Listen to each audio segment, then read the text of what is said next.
116 Hotline. It's Sadie. It's Valerie. And this is Satana. Welcome back to another episode of our podcast. As you may be able to tell, we are in a different spot. This is another temporary spot until our next official location. Yes. But same setup, same mood that we wanted to set up with the lights and everything. Absolutely. Vibe check. And yeah. If this is your first time listening to us, we are 116th Hotline. We are a trio of sisters. And we just like to talk. This is our own the reason why space. we made the podcast. Yeah, we just We're chit chat, and our conversations are funny, and I feel like other people deserve to hear our funny conversations. And they can relate. Okay, not to toot our own horns, but it's relatable. But the hotline is ringing, and you need to pick it up. It's a hotline for a reason. So just stick around. Ring, we ring. got some fire conversations. Yes. And this is going to be episode 26. Oh my wow, gosh. we're so 30. Yes. Oh my gosh. So if this is your first time, you have 25 other episodes. You need to catch up on this. Binge it. And let us know what you think. Let us Yes, know. I remember when we first started in this very same spot, actually, Yes. with the iPad.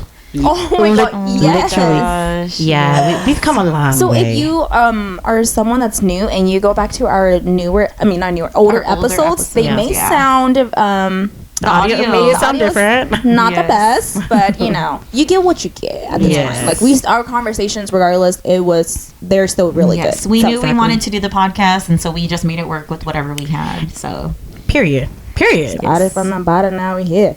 And then next time we'll have an actual legit we'll have our own little what is it, the little couch, and then an actual stand where we don't have to hold our you know what I mean, with the actual big we'll get there. Yes. We'll get there. Baby steps is better than no steps. Exactly. So one of our listeners actually has submitted a topic request. Yes. So I just want to dive into it. Let's unpack that. We're going to unpack it. Let's unpack that as 116 Hotline. As always, and I just want to take this opportunity to say that if you ever have a topic that you would like us to speak on or something that we've already spoken on before but we haven't dove into it, feel free to DM us, feel free to message us, email us, whatever, and we'll get into it. But this topic is really heated, y'all. It's a good one. It's a good one. It's a good one. You know what's really crazy? Okay, let's get to it. Let's just explain what it is. It's a good one because it's very personalized. Yes. So we did have a request by one of our listeners. I don't know if they want to be named or not, but I just won't name them. So one of our viewers submitted a request for us to do a topic inspired by the podcast Hmonglish, which is I don't know if you guys know this. Called? It's called Hmonglish, and it's this podcast that's created by a Hmong chef in Minnesota. Oh, I think I know that you reposted. Yes, I think I know which one you're talking about. I forgot I can't think of his name off the top of my head, but he was on the cooking show. Yes, he's on the cooking show, and he was one of the first ever Hmong professional chefs, food vendors for the Minnesota State Fair. Yes. So he brought some Hmong food and culture and stuff to the State Fair. To the Minnesota State Fair. And so he does have a podcast called Hmonglish, where he invites other Hmong related guests onto the show where they just have topic conversations. And our listener submitted a topic request that they covered on their podcast about finding your identity within the Hmong culture and just connecting with that. And so I wanted to kind of unpack that and then also take it a step further. So let's talk about it because it seems to be a hot topic, and I think it's something we can all relate to if you're Hmong or even if you're just a person of color. Honestly, just finding your own identity within your own culture. Yes. Yeah. So I feel like just as you get older, it's so much harder to find your identity and just kind of be your own person. Especially, I think the most raw age is 18 to in your whole 20s. Yeah, your whole 20s. It's like you said, raw ages. Yes, raw ages. Because a lot of people when they're like, oh, your 20s is whenever you know more, and then people are like, whenever people turn 30, they're like, oh no, your 20s is when you're trying to figure it out. Yeah. When your 30s is whenever you're actually living life, because your 20s is whenever you're trying to figure it out. Doing so I feel like that's during that age, which we're kind of in the middle of that age right now with our age, but I feel like that's a really raw vulnerable. Vulnerable. I was thinking about sensitive, it's a very vulnerable, sensitive You know what is so crazy? What I was going to mention earlier is that the other day I was driving home, and I like to, like, I don't know, just think or whatever when I'm driving, the windows down. And I was just thinking for some reason, because I was thinking about, like, Leslie, me, and Purcell, because, you know, we, like, went to school together. We grew up together as teenagers. And now that we're all adults, like, I was just thinking about, like, how we grew up. We were always, especially Leslie and I, we did everything together growing up. And then, like, after high school, she went off into, like, the army. And then, like, I was working with y'all at the time. So then Valerie kind of became, like, you know, like, my person. Like, we did everything together. Even when we went to TCC, remember? I was like, we signed up for college together. We even drove together to school together. Yeah. So it was always more of kind of like you have somebody to, like, experience your life with, you know, at the time. Yeah. So in a way, now that, and I was just thinking about how whenever we are older now, we're kind of just slowly drifted apart because we have our own lives, our own paths, our own identity, your own identity. And I was like, wow, that's just so it's such a bittersweet feeling thinking about it. But I was like, I mean, it's beautiful in a way. And then sometimes I think, like, okay, we all have our own, like, little career lives now, and, like, you know, we're our own person. But in a way, it's kind of like you're figuring everything out on your own. Yeah. And it's just, I don't know, I thought it was pretty cool and unique how it actually connects with what we're about to talk about. That leads me to something too, because I'm like, friendships, they help you kind of like mold who you are, because like you can take a little bit of each friendship to figure out the identity of what you want to become. But also the downside to that is some people, they cannot find their identity without the friendship, their own identities. I feel like for sure. without the friendship, then they lost their identity, because that was all they made their identity out to be. And I think not only just friendships, but relationships as well. Especially like romantic relationships. Yes, romantic relationships, especially if you're in a long term and you've always been in a long term, like you tend to mirror that person, or you tend to have attributes from that person in the relationship that you guys were in, that you are no longer your person. And I think that's why a lot of people say it's hard to find themselves, or they just like, not that they like to have the labels on themselves, but it's like they don't know how to be anyone else outside of those roles that we've talked about, especially, you know, when they've been in like romantic relationships from that raw young age, like the high school sweethearts that they've been together ever since like middle school or whatever. Then it's like that's all that person, like that's all that person knows, because it's like that was their identity that whole time, that they were at that raw age. So without that relationship, romantic or friendship, it's like they don't know who to become. I feel like around that age too, like in the between middle school through high school years, like I was literally just thinking about that too, because my co-teachers, their kids are like seniors, and they're you know, they're doing like a bunch of posts about their senior years and all that, and it got me thinking about my years. And I agree with Valerie that, you know, between those ages, that's whenever you are literally finding yourself, you're like molding yourself to be like your current identity. Because I remember back in that time, I didn't really think about my childhood life and my identity as a child until now that I'm almost 30. I start thinking about overall, like my entire reflecting back on like, okay, I am who I am today, because not just between my middle age, but also my childhood, like who I was as a child, you know, and what I grew up around, and how it all affected me in a way. I think for me, I'm just thinking about, like, as you guys are talking about that, Sadie, I'm just thinking about like growing up within our Hmong community, and like how we were brought up to see our place, I guess, within the Hmong community, because because the way that, I don't know how Valerie feels, but the way I feel that we kind of grew up, like the way our parents are, you know, my dad didn't really want to be involved in the Hmong community. I know, like that. I kind of got that from you guys when I first met y'all. And it's like he kind of like siloed himself outside of the Hmong community, didn't really want to be involved. Where it's like now that I mean, like, you know, like you said, from that raw age, it's like that's really when I got that influence, like, hey, you know, we don't need to be involved because my parents aren't involved in the community, so why do I need to be like that? But now, like, I just think about myself in this current state where I am right now. I feel like, I don't know why, but my life is turning me into all different. Bless you. I feel like my life is turning me into so many different positions to kind of not force me into be involved with the community, but it's something I choose to do. Like I feel like I need to be an activist, and I think that's where my struggle with identity of being a Hmong person in general. It's just, I feel like right now I'm in like my peak of realizing who I am. I really see that with you. Like, I feel like in the past few years, with all of your events and all of your like community work. I feel like, and even like at your real job, you know how you've been talking about the whole Hmong thing, and I'm like, damn, she's really doing the thing for the Hmong community. Whereas for me, I came from a Hmong like a different background where we are traditional, you know, like around my family, my grandma and grandpa, like we've always been very traditional. Hmong clothes every single year, only strictly Hmong words, you know, like literally, you know, like I barely spoke English when I first moved to Oklahoma. I had like the thick accent, like you would have think I'm like a foreigner.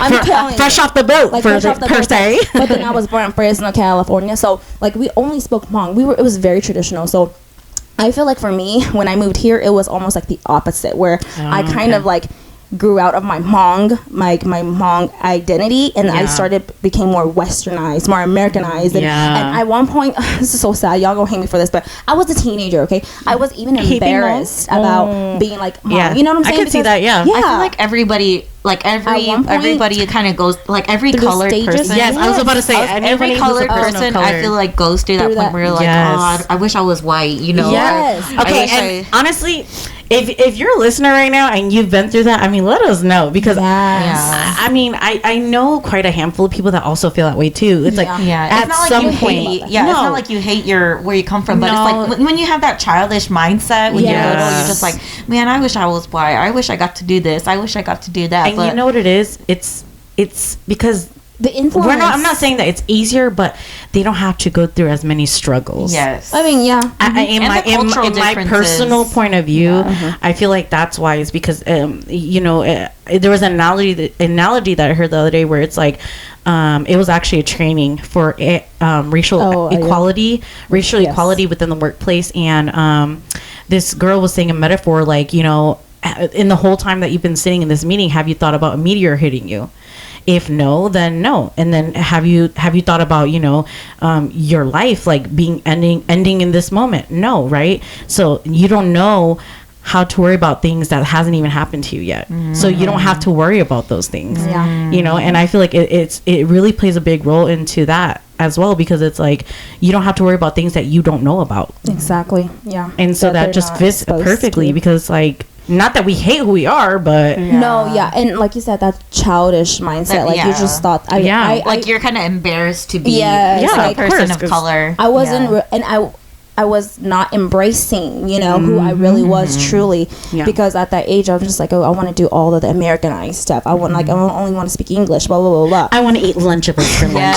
Oh my gosh, even our like the frozen dinners, whenever, exactly, like PB&J. Seriously, I'm like, oh, I don't want Hmong sausage and stuff like that. But then now growing up, I was like, I'd rather take that over Lunchables any day, boy, because it's so good and so much more flavorful. And granted, I know that there's also like, you know, Caucasians that have gone through like, you know, similar things too, but I think in a sense we're talking about the majority of, you know, like Caucasians not knowing how not cultural people, but then like people of color, you know, like the struggles that we have to go through, right? And of course, just, you know, I think just our point of view on that. So we're not saying everybody, but just, you know, I think just an overall generalization, right? Right. Not trying to be specific per se. Like Satana was referring to earlier about like the Hmong identity. Me personally, I don't know. I would have to say that I don't really identify, or I'm not like well known in the Hmong community as much, or I'm not like, it's sad to say, but I'm not really involved in it as much. Well, our community here is growing, but I feel like Satana is a lot more involved in the Hmong community here than I am.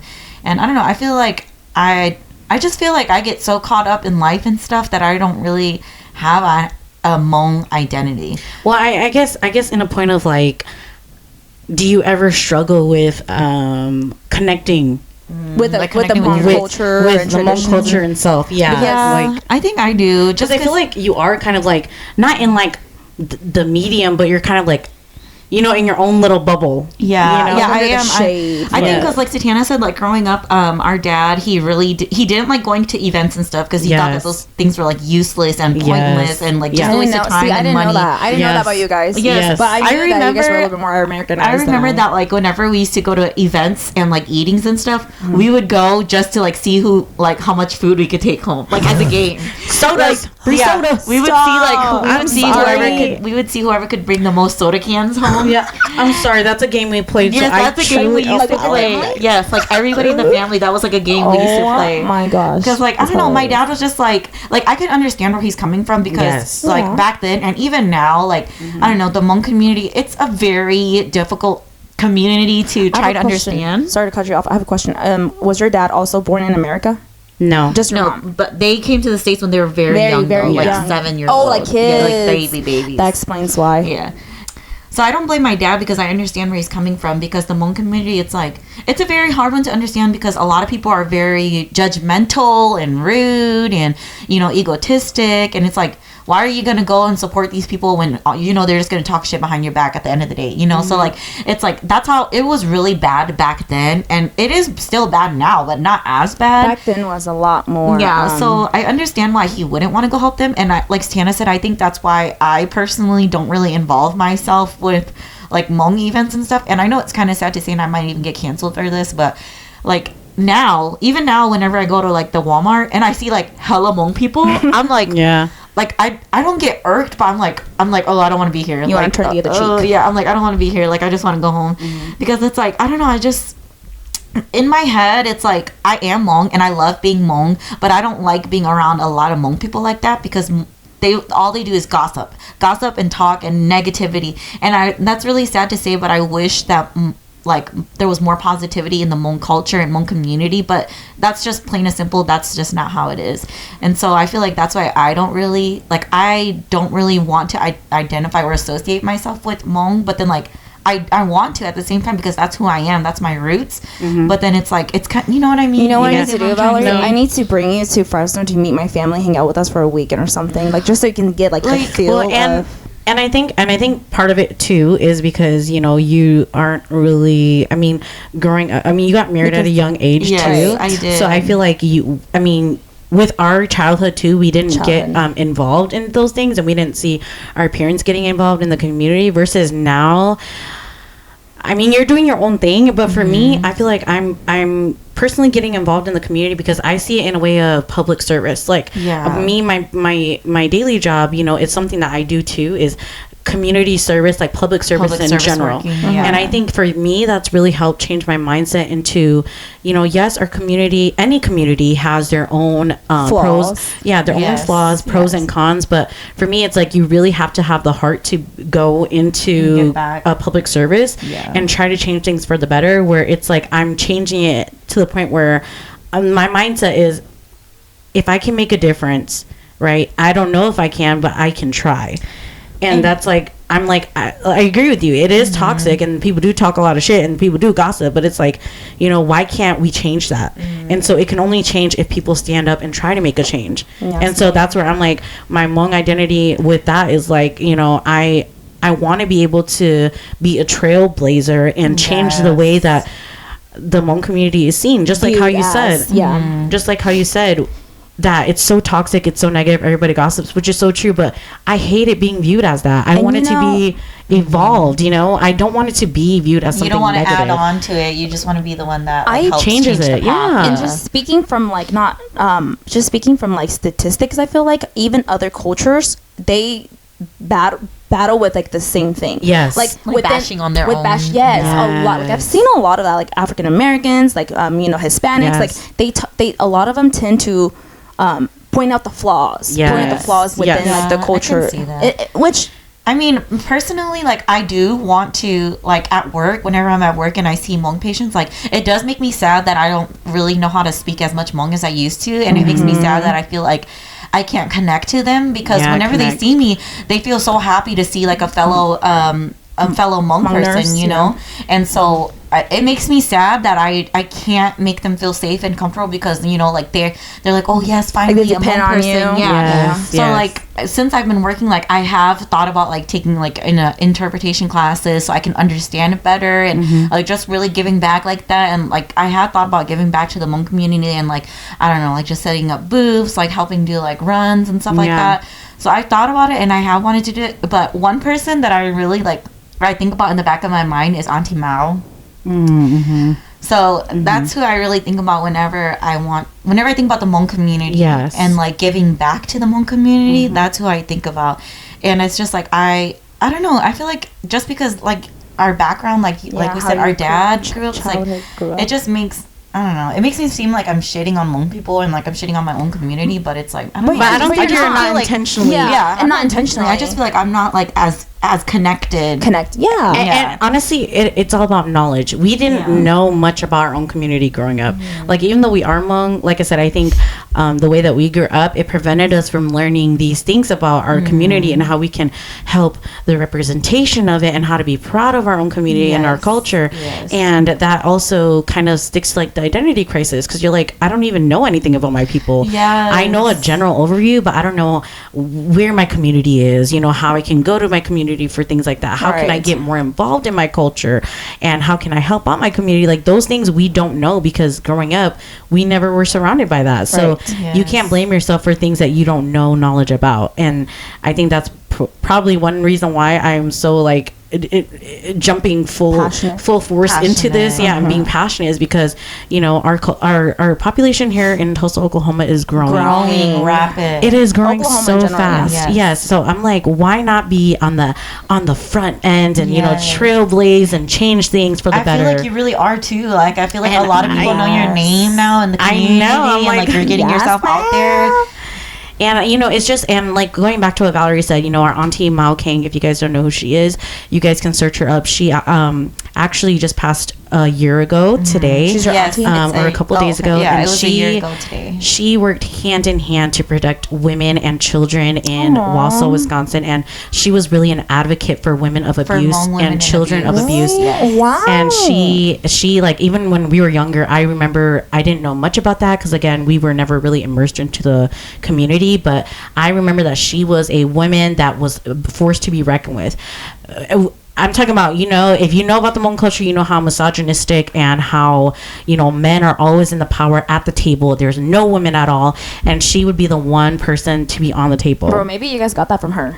And, you know, she was like in a high position. I think she was like part of like a council or something. Yes, and she, I'm talking about like, if you're talking about a strong woman that is a trailblazer, it's Mao King.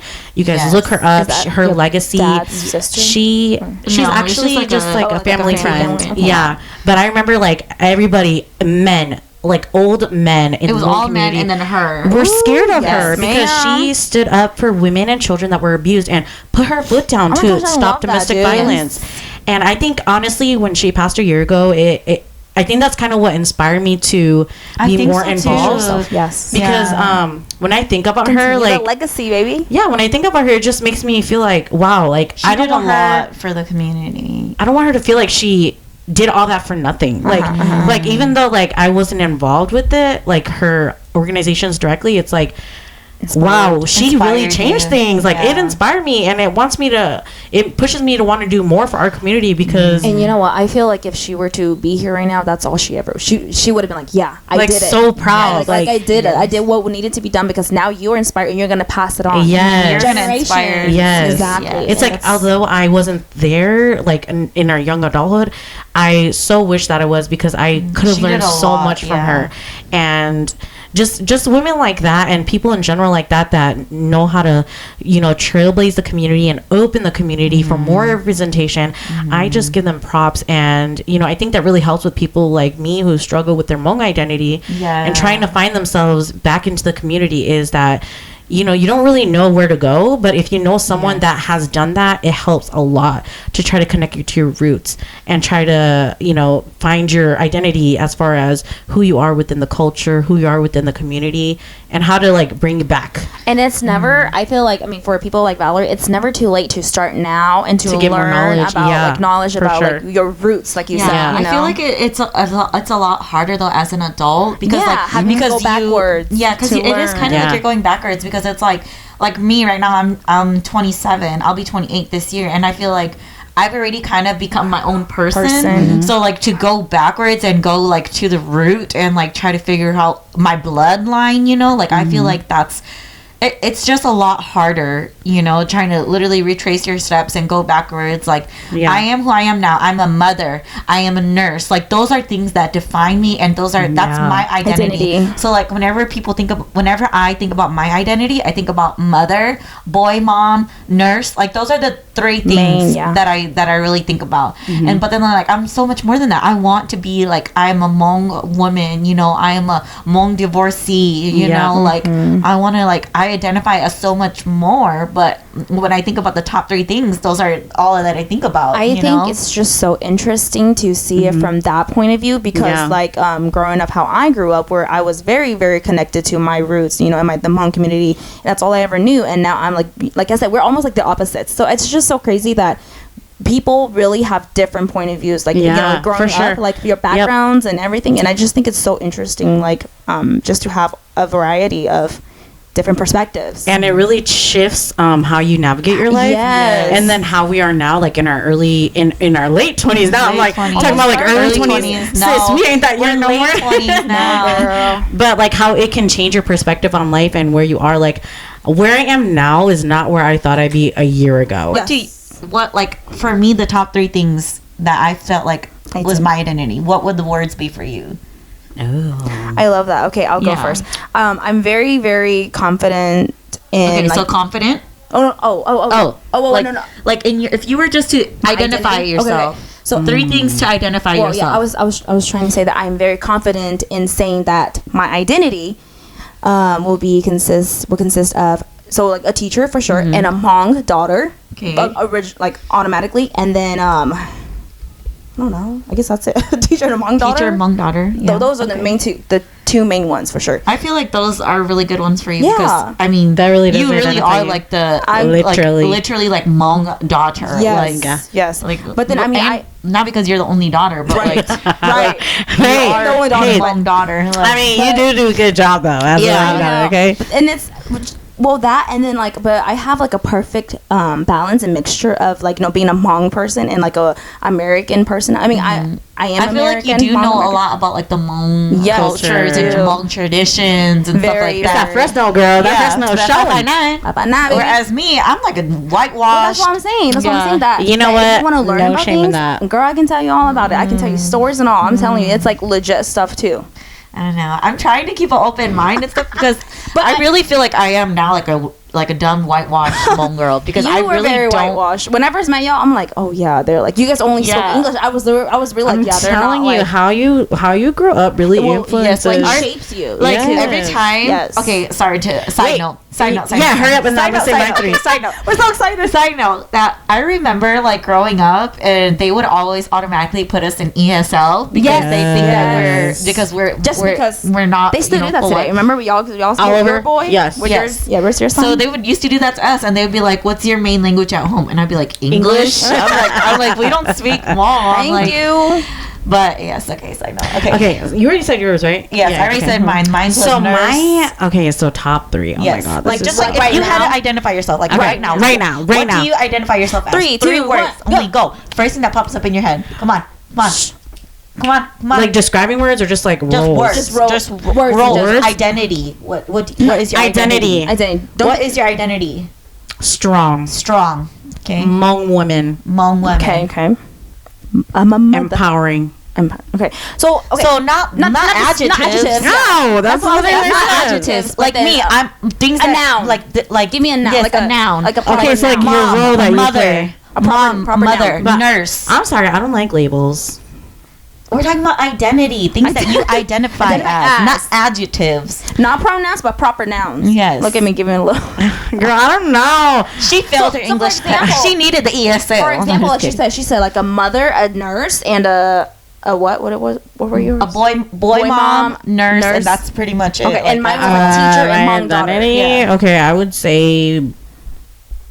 I kind of want to say yeah. I mean, I know you don't like that, but I know you don't like that, but that's like what. Yeah, I don't identify as that. She's like, do not. Well, okay, and let me play the devil's advocate. Oh, devil's avocado is coming here. No, well, the reason why I'm saying is that it's hard for me to answer that because you guys know how much I hate the term. Just the roles. Like, oh, I'm a mom. the only way I can describe myself is I am a strong, empowering Hmong woman. That's how I. Okay, that's bad. Like, that's you know, like I don't like to stick to a label because I feel like I can be so fluid that I don't identify as one or the other. Like, I am what I am as a person is really what helps me be in all those roles. So I don't like to label. So I hate putting the labels like, oh, I'm just a mom, I'm just a wife, like whatever. Later, I am a strong, empowering person. It's like whenever you go to a new job and then they're like, they give you like the orientation paperwork and it's like, tell me, describe yourself in 3 words. You know, it's like, is that what you would put? Strong, empowering woman? Yes. Like, describe yourself in 3 words. Yes. Okay. So, of course, to each their own. Like, really, to each their own. And like, you are more than just the identity label. But like, I think we have just different versions of what we're trying to say. I think what Satana's trying to say is that, like you say, she thinks. See, I love this conversation. And if you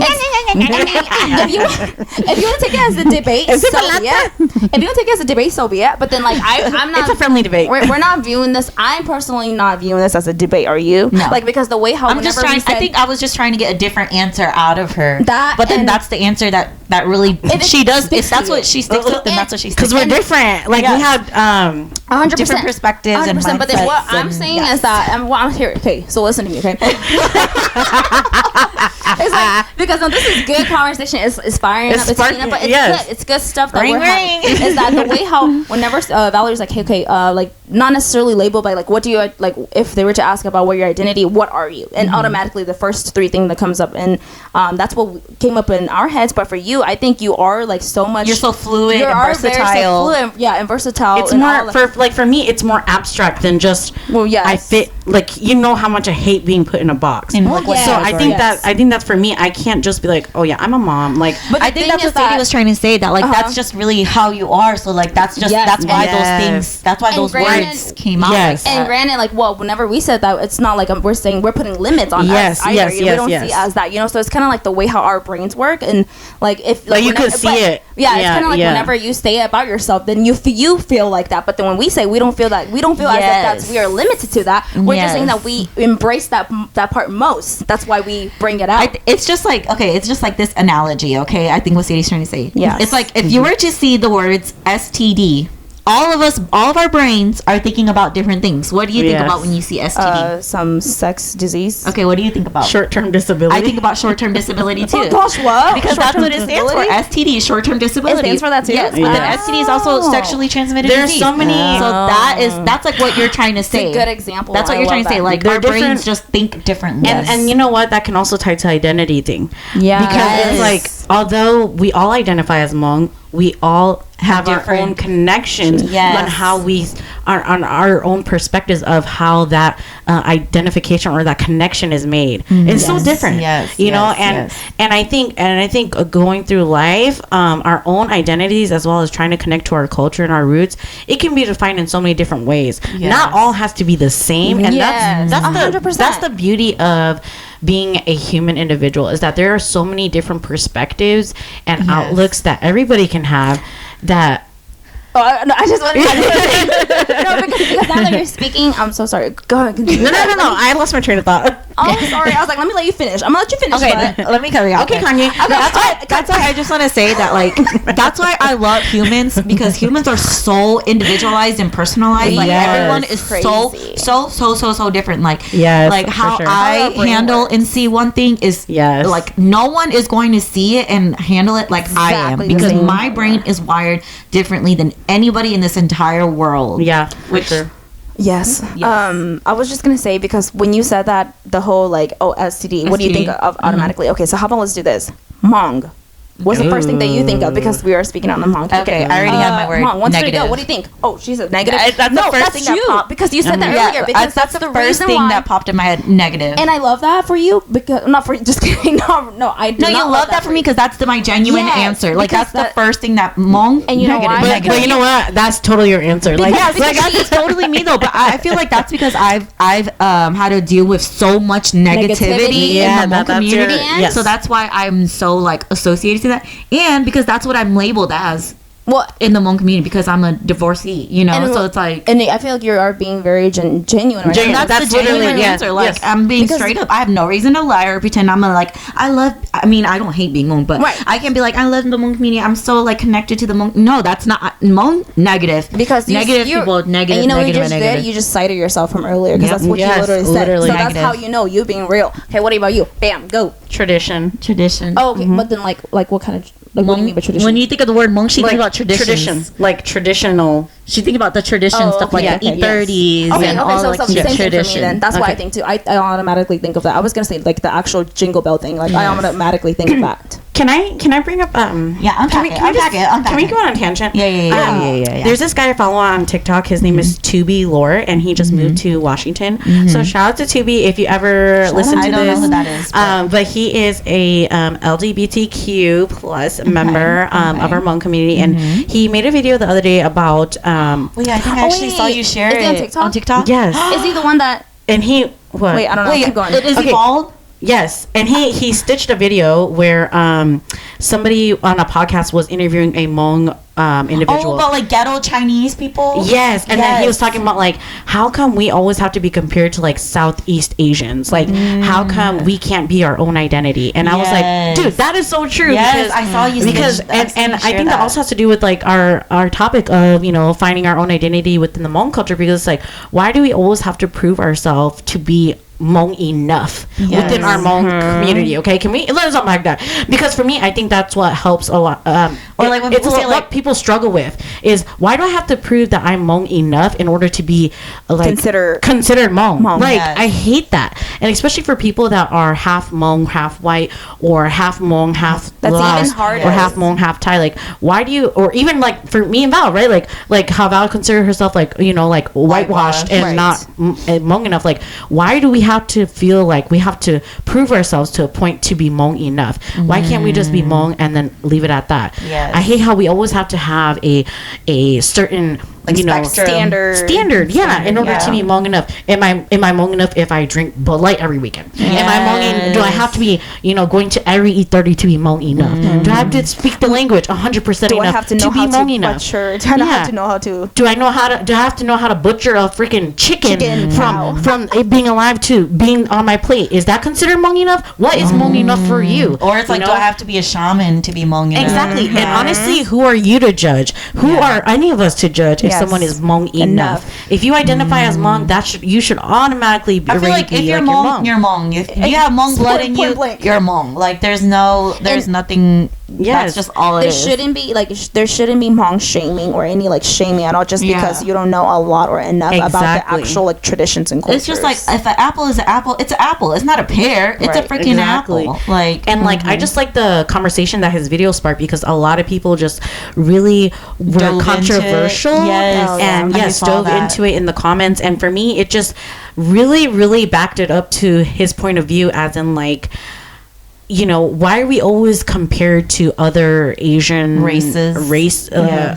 communities? And how come we don't have our own standard? And honestly, that's probably why, is because we're so rough to each other within our own communities that you can't feel like you can identify with being Hmong. Like, in my opinion, in a sense, like, so it does kind of go back to Val's point of view about the negativity. Like I feel like we tend to, in the Hmong community, we do tend to focus on the negative, almost like idolize more of the negativity rather than the positivity of it. For sure. Right? Yep, and 100%. And even in Hmong history, it goes back to a lot of the negativity, and they look and they it's almost just like honestly anything in this world, even like modernized like celebrities in world, like people feed on more to like the negativity. I feel like whenever you guys think about Hmong negativity like that, I always think about like what pops in my head is like, oh great, Hmong people are gonna fight at this party, or Hmong people are gonna fight at the New Year. And then I think about the saying, oh Hmong chỉ Hmong, that's why Hmong Chimo Te Che, and I'm just like, that's literally like all that pops in my head, because that's what I associate Hmong with. So it's like, so I feel like I know what Tina's trying to say, because when they're like, oh, we're like, whenever you try to explain yourself to other people, you're like, well, we're like Chinese people, or not Chinese people, or we're like, it's like, why can't I just say I'm Hmong? And then you can go do your own research. If you don't know enough about that, then that's on you. But that's like, I don't get how we always have to compare ourselves to other Asian communities. Whenever we have to talk about I hate that. I actually caught myself saying that too to a lot of like my coworkers. They're just being in Oklahoma in general, and they're like, "Wait, what's that?" I was like, it's HMG. H is silent. We have a lot of explaining to do. But it's like, it's like I think we're so.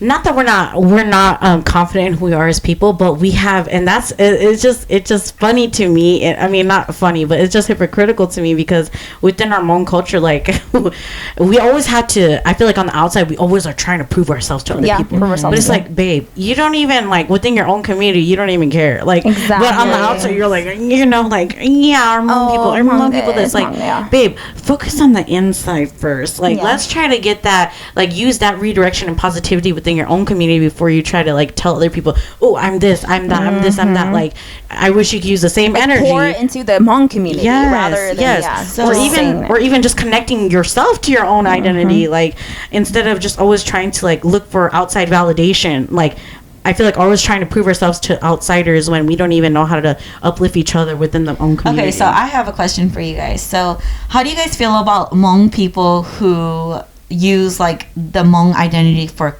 like clout or like for okay, so let me just give you guys kind of a backstory. So do you guys remember whenever Summer Walker had the whole Hmong thing going on, the controversy? Yeah. So whenever that happened, I feel like everybody was all of a sudden Hmong cultured, Hmong intelligent, knew everything about the Hmong thing because they just wanted some clout from that. Yeah. You know what I mean? Yeah. So they're like, summer market controversy and like, you don't even know what these Hmong traditions and stuff mean to us. I remember that. And I remember that because I'm like, yes, she did. She should have like, put that better and all that stuff. But then I feel like when that happened, so many Hmong people came out all of a sudden and was like Hmong knowledge and Hmong based and Hmong this and that. Insensitive. Yeah, but then it's like, how insensitive are you to be taking this situation and turning it into all of a sudden like you know everything and you know this about our culture and you know this and it's like you didn't even really care about like our culture or you didn't really care. Where was the advocacy before? Yeah, where was the advocacy before? And now that this famous person is wearing this, you're like, oh, you want to jump on ship just so people like think that you know everything. And I think that when that all happened, that's what I was like more angry about. I wasn't angry about like Summer Walker thing and all that stuff because I mean she's not knowledgeable. She didn't know exactly all those people that were advocating for like Hmong traditions and Hmong fabric wear and all that stuff. It's like I've never heard one thing about you from this before. You know what I mean? So like, how does that make you feel? For me, I think it goes back to the negativity thing. Like, people were so focused. They were feeding off of the negativity, I feel like. Yes, and honestly, I feel like, okay, I'm going to just be the one to say this. Be honest, right? Let it out. I'm going to be the one to say this. Because, although I and this is why I want to be a trailblazer in our community and, like, jump into it. Is because this is such a normal thing within our community is we don't care about our own community, our own culture until something is put in the spotlight. Yes, that's a good one. It's always like that. Even for that is exactly. It's literally just like nobody. I think there's something in the class. But I feel like that's how it's always been is nobody really cares until something Hmong is in the spotlight, like Sunisa. I was just gonna say that too. Also just a quick plug, my friend Ninako, I don't know how she pronounces it, but she is dropping a song called Sunisa. Yes. So y'all need to listen to her. She's a Hmong female rapper up and coming from LA. Yes. Used to be in Wisconsin, now in LA. She has a song called Sunisa coming out. If you don't know who Sunisa Lee is, you are missing out. She's a gymnastic. Anyways, she won the U.S. gold Olympics. Okay, U.S. Olympic. Anyways, gold medal. that is a great example. Yes. In the universe, Miss Universe. Which is Miss Laos was Hmong. She was a Hmong descendant, and so that's what I'm saying. Like we don't seem to care, but see that's just a whole nother conversation. But it's until it's something big enough. Until something big enough, then you're like, yes, I am proud to be Hmong, or I am Hmong. But then it's like when it's all these other things, you're just like so negative. Like, oh, fuck the Hmong community. Like I don't even want to fucking be Hmong. Like, oh, they're fighting at the New Year's. Fuck that. I hate being Hmong. I'm sorry, like I get that bad things happen, but it's not just our community. It's kind of like every community. It is every community. That's very true. But then it's like for those type of situations, like why do people pick and choose when they want to like speak up for the community or the culture in general. You know, like if you're someone that's very, very passionate about your culture and you want to put it out there, then you should passionate. Stay passionate. Yeah. But you know what it is? What? We're all human. We all like to be center of attention. Period. So, you know, when there's something of trending topic, then you're gonna hop in. Yes, and so I think that's what a lot of it is that you know, although they may not be 100% proud to be Hmong or identify as Hmong, those type of topics that make them be, like Val said, like, you know, want to have the clout or center of attention. It's all for that, and that's all it is. Validation. But I just wish that they could dig a little bit deeper within themselves and really, like you said, if you really want to advocate, if you really want to do something for your community and uplift your community, then try getting involved. Like, I'm serious, because it you don't have to jump on the train just because something's trending, okay? Right. But then just because it's trending, just because it's trending, that is what it is. Just because it's a trending viral, yes, bandwagon. Don't be a bandwagon hopper. There's a lot of bandwagon here. Like you said, it is just kind of like human nature, because, like you said, if it's hot topic, everybody's gonna try to get on it. But imagine if every day, just like being a positive advocate for whatever you believe in was the trend. But like I said, if you were to treat positivity and be an advocate for positivity for whatever you do believe in or what you're passionate about as a trend every day, the people are power. You know, I remember a brother telling me that like people can literally overrun the government, because like if all of the people come together, you can just literally like take over the government, or like whatever is like whatever is in charge. Like it's just like when the teachers went on strike. Yes, literally. That, and like that. And that's why I think that's why I'm so passionate about being involved in our community now, and also being proud of our Hmong identity, is because that there's not a knowledge. A lot of people don't know how to get involved. A lot of people don't know, you know, how they can make a good impact within the community and, you know, get connected more to their roots. So I think just put us on the American map. You know, like, and I think also just being the representation. Like, why can't we be? If we can't find our seat at the table, we need to create a seat for us. We need to pull up a chair and sit down. They need to make room. Yes. And it's like, you know, all of us, I think as Hmong, well, I'm not gonna say all of us, but a lot of Hmong people in general in our community, I feel like there are people that like to be the trailblazers and things like that, and I think those are the people that are truly, like you said, Sadie, 100% positively passionate and truly want to see the goodness in our community, and, you know, spread our community, and also helping people identify with their roots. And so I just think that is a hard part for people to connect with, because they don't even know how to get started. Yes. So I think it's easier for them to bash on it and instead of being part of it. Yeah. Part of the change. Because it's easier. It is easier to be a negative person than a positive person. It is so much easier. Just kind of like, here's a kind of weird, dumb analogy, but then like whenever people say if you want to eat healthy, but then a salad costs like $7, but the burger is $2. $2. So you know, it's easier to do it's easier to take the easy way out. Yes. And it's just like they say, you know, if it was easy, everyone would be doing it. Yes. You know, and that's the thing. It's like, it's the beauty of it. For you to choose to identify with your own roots and culture and spread awareness about it, and in a positive way, like Sadie said. It takes a lot of work and dedication, motivation, discipline, consistency. Yes. And you know, I think that's something beautiful about being people of color, is that we have the power to choose if you're going to be involved in your community and connect to your roots, or just exist, you know, and not do anything with it. I think that's really, I mean, not saying one or the other is worse or better, but you know, that's the beauty of being a human, is that you have those two choices. You can either be involved and, you know, dive in head first, or just exist and simply be. And there's no shame in that, to whatever, which one you choose. Like, I'd like to compare this a lot, but working at my job, you know, I'm the only person of color there. So like, whenever even for your little event, the modern event, I posted some pictures on there, and I'm like, and I really like embrace it. I posted, like, I talked really good about it. I'm like, you know, just I love the Hmong culture, like the vibrant colors and all that. And then a bunch of my co-teachers are like, we want to know more about it. Like, well, oh, those outfits are so, like, whenever I post pictures of like Hmong outfits, they're like, they're so cool and beautiful, and they're just like clueless, you know, about our culture in general. Knowledge, yeah. Like, they don't have the knowledge on it at all whatsoever. So I'm just like, it's just crazy that, you know, people really just don't know about us, especially here in the Midwest, in the South, in the South too.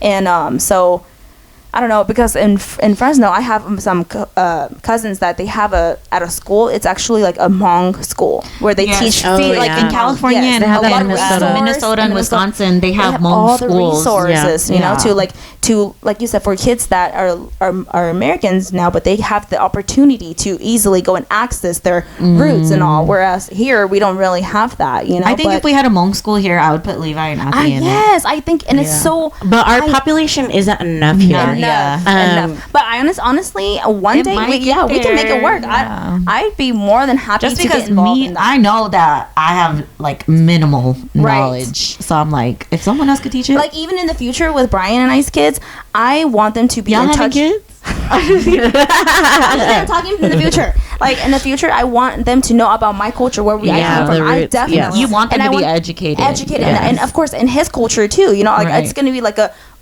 perfect like melting pot blended. Is it recording? You know, just being connected to the roots, with mine and with him, and that's why. I know, since I'm kind of like, you know, I'm excited for the whole mixed racial thing, because like, you know what I mean? Because like, growing up, I'm always my parents, of course, they were like, you know, oh, Hmong this, and you don't want to lose like the Hmong roots and tradition. Hmong ways. But I wherever I go, especially with Brian, I feel like you will never. I will never. That's why whenever you said Hmong daughter, that's really you. Yeah, like you are. You see Hmong. how I talk to y'all in-laws with my Hmong word, and they're like, oh, okay, she knows terminology. She a Hmong baddie. Yeah, literally. She know it. Literally. So I will continue that forever with my future too, and my legacy. She is really Hmong driven. Literally. So I want to do like closing thoughts. So what are your thoughts about this topic, and what do you guys want to leave for our listeners? Yes. Okay. Me personally, I don't know. I feel like I knew where I stood in my identity as a Hmong woman. And I think, like I said, I've just had a lot of bad experiences with the Hmong culture and with the Hmong community. Like, I just experienced bad things. And growing up, I never experienced the Hmong community that well and never been around it. So I never really like associated myself. Like, I would say, yeah, I'm Hmong, but like, I'm not like as Hmong as Sadie is, you know? Like, I'm just Hmong. That's my bloodline. Right. But I don't know. Like, I do want to identify more in that, and that's just steps that I personally am going to have to take to do that. Absolutely. Just because with my job, I do want to be more on the Hmong side. But like I said, I was true to where I knew where I was before this, and I mean, I was true on where I was now. So just. I think I already said like enough. I think just my main takeaway from this is that, you know, just. I personally think it's important to, if you don't know about like your true roots and your traditions, I think it's important to at least go find it, just so you are knowledgeable. Get educated at some point, because like Valerie said, it is in your bloodline regardless, you know, so that is who you are. That is who you are, is what make you are. And since I am still so familiar with it, and I will forever continue, I honestly think it's such a beautiful thing, like the Hmong culture and identity, you know, regardless of all the negativity. Like I see the beauty in it, and I really truly do embrace it. My takeaway would be, no matter what your negative experiences are within your own Hmong community or your community in general, don't let that prevent you from learning more or diving headfirst into helping your community, or also getting to know more about your roots and getting more connected. That the past does not define how the future has to go, and not only can what you do impact your right now, but it can also impact the future generations in a positive way. So don't let your negative experiences ruin what could be a great thing in the future for you and for the future generations. So that is my 2 cents. And never stop being curious about your own blood. It's in the blood, okay? And your own culture. It's in the blood. No matter what, you can't take the Hmong out of you. Don't stop being curious about your culture, because your culture can be such a beautiful thing and be a catalyst for catalyst is like a Cadillac. That's what I'm thinking about. A catalyst is like something that can be a turning point. It can be a catalyst for something positive, for something bigger community. And better. Exactly. Okay. Start within yourself, you said. Oh yeah. Always start within yourself, and then work out. Yes. As always, we upload a new episode every Monday at 2 p.m. Central Standard Time. We are on Apple Podcasts, Spotify, Anchor, YouTube, TikTok, Facebook. So All those are at 116 Hotline. Yes. Be sure to give us a review, like, subscribe, follow. And if you have a topic request like this video, send it to us. Yes, we would love. We are open. Yes. We are open to topic ideas if it's something that you want us to talk about. And also leave a review. Let us know how you liked it, how you didn't like it. Hello. And let's talk about it. And pick up the hotline, girl. The hotline is ringing, baby. It's ringing. Ring. Okay. All right. We'll see you next week for a new episode. Bye.